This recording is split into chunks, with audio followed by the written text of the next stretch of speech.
Welcome to the deep dive.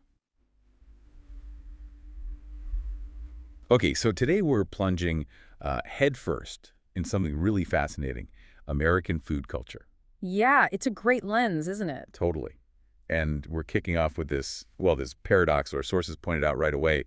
You can get a burger that's literally bigger than your face. hmm And then right next to it on the tray, there's a Diet Coke. Right. And what's really interesting there, I think, is how it's maybe not a contradiction. It might actually reflect this core cultural thing, the freedom to choose absolutely everything. Exactly. So this deep dive, it's a chance to unpack what these sometimes really extreme food choices actually signify. What do they tell us about, national priorities? Yeah, precisely. And our sources, wow, they're just packed with memorable examples. Like, Yeah. think about the sheer convenience of a 24-hour drive-through breakfast. Yeah, Those yeah. 3 a.m. pancake cravings, they're not just like a weird whim. They're actually catered to To instantly. bring it ratified, yeah. Or you walk into a grocery store and there are, what is it, 137 types of cereal? Something like that, yeah. An incredible number. And mostly sugar, totally legal. You can just grab it. And it's not just the quantity, is it? It's also the spectacle. Oh, Our research definitely highlights the state fair thing. Mm-hmm. Deep fried Oreos, deep fried butter, Butter. I still can't quite get my head around that one. even deep fried Twinkies. And they're not cheap either. Sometimes like $14.99 for a few bites. Wild.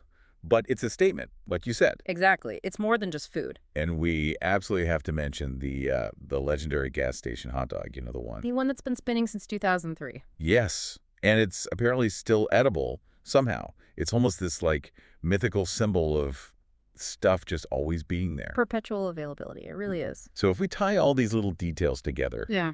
what's the bigger picture?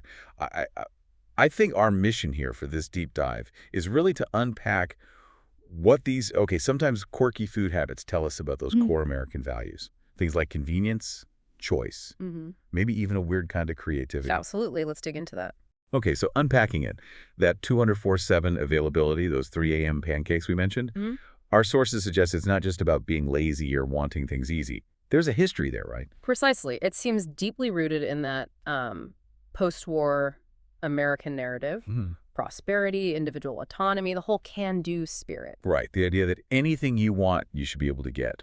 Now, Exactly. Any desire, any hour, it taps right into that national narrative of, well, instant gratification. It really speaks to a culture that, maybe above all else, values that kind of unbridled personal choice. even over, say, traditional meal times or health guidelines. Often, yes, convenience and immediate satisfaction become paramount. It's like this democratized luxury, having anything, anytime, becomes a symbol of freedom in itself. And that connects to the sheer abundance, too, doesn't it? The sheer volume and variety our sources kept highlighting. It goes way beyond just basic needs. Absolutely. Those 137 cereals, the research points to early 20th century marketing. Ah, Yeah, strategies that basically equated having tons of consumer choices with prosperity, with making life easier, especially for the homemaker back then.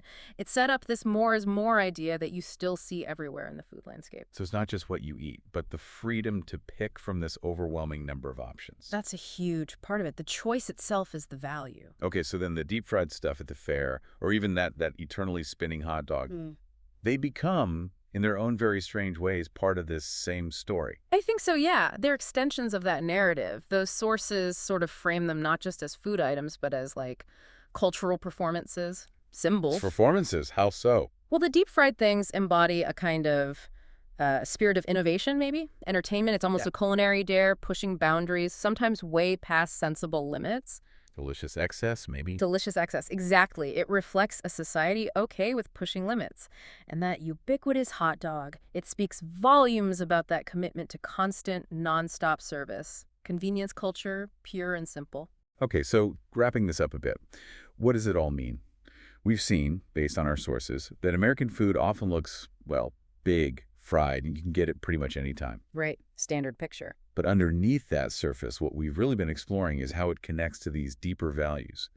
Individual autonomy, this idea of boundless choice, and a unique, sometimes really extreme kind of culinary expression. Precisely. And looking at it that way, this whole approach to food, with all its extremes and that constant availability, it's not just about feeding people, is it? Now it feels like more. It suggests a nation where maybe freedom of consumption and chasing instant gratification are just woven really deeply into the identity. It's kind of a mirror reflecting those broader cultural tendencies towards individualism, innovation, Yeah. that can-do attitude hitting the dinner plate or the Wow. gas station counter. So the final thought for you, listening.